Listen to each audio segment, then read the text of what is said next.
IPL 18వ season playoffs race ఆసక్తికరంగా మారుతుంది. గుజరాత్ 12 పాయింట్లు, Delhi 12, royal challengers 12, Mumbai Indians 10 top 4లో కొనసాగుతున్నాయి. 3 విజయాలు సాధించిన సన్ రైజర్స్ హైదరాబాద్ 6, 8వ స్థానంలో కొనసాగుతుంది. ఇలాంటి జట్టుకు ప్లేఆఫ్స్ అవకాశాలు అతి స్వల్పం. మిగిలిన 5 మ్యాచ్లను ఎస్ఆర్హెచ్ గెలవాలి. అప్పుడు హైదరాబాద్ ఖాతాలో 16 పాయింట్లు అవుతాయి. ఇక్కడ విజయంతో పాటు మంచి రన్ రేట్ సాధించాల్సి ఉంటుంది. ఎందుకంటే ప్రస్తుతం ఎస్ఆర్హెచ్ నెట్ రన్ రేట్ -1.103 చాలా తక్కువగా ఉంది.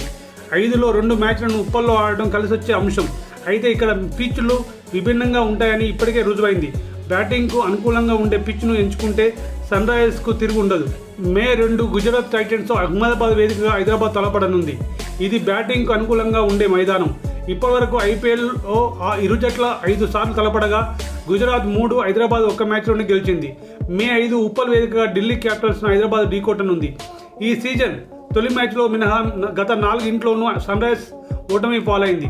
బ్యాటింగ్కు అనుకూలంగా ఉన్న పిచ్ను ఎంపిక చేసుకోవాలి. ఐపీఎల్లో 205 మ్యాచ్ల్లో ఇరు జట్లు తలపడగా హైదరాబాద్ 13 మ్యాచ్ల్లో గెలిచింది. ఢిల్లీ 12 మ్యాచ్ల్లో విజయం సాధించింది. అలాగే మే 10 కోల్కతా నైట్ రైడర్స్తో జట్టుతో ఉప్పల్లోనే హైదరాబాద్ తలపడనుంది. ఇరు జట్లు ఐపీఎల్లో 29 మ్యాచ్లు ఢీకొన్నాయి. ఇందులో కోల్కతా 20 మ్యాచ్ల్లో గెలవగా హైదరాబాద్ కేవలం 9 ఇంట్లో మాత్రమే విజయం సాధించింది. మే 13 చిన్నస్వామి స్టేడియం వేదికగా రాయల్ ఛాలెంజర్స్ బెంగళూరును సన్ రైజర్స్ ఢీకొట్టనుంది. పిచ్ ఎలా స్పందిస్తుందో ఎవరూ చెప్పలేని పరిస్థితి. ఇక్కడ మ్యాచ్ల ఫలితాలు అలానే ఉన్నాయి. ఒక్కోసారి బ్యాటింగ్, మరోసారి బౌలింగ్కు సహకరిస్తుంది. మే 18 లీగ్ స్టేజ్లో ఇది చివరి మ్యాచ్. ఎకానా స్టేడియం వేదికగా లక్నో హైదరాబాద్ మ్యాచ్ జరగనుంది. ఇది బౌలింగ్కు అనుకూలంగా ఉండే పిచ్. ఇక్కడ కనీసం 175 పరుగులు చేస్తే విజయం సాధించేందుకు అవకాశాలు మెండు.